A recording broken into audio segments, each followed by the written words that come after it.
Hello everyone, today we are going to learn basic Microsoft Excel tutorial how to change that format.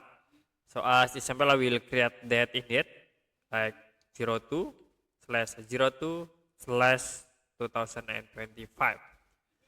So if you want to change this that format, you can select the cells, right click and then go to format cells. Will be moved into format cell dialog box, and in number you can see we have the date option. Now you can change select into this format type. You can click OK to apply. Okay, you can change again, right click, go to format cells, and the next you can change your format, like I will use this format. You also can set for the location in here, and then this is for the calendar type. So we use the default and you can click OK to apply. Okay, that's it for basic Microsoft Excel tutorial, how to change that format.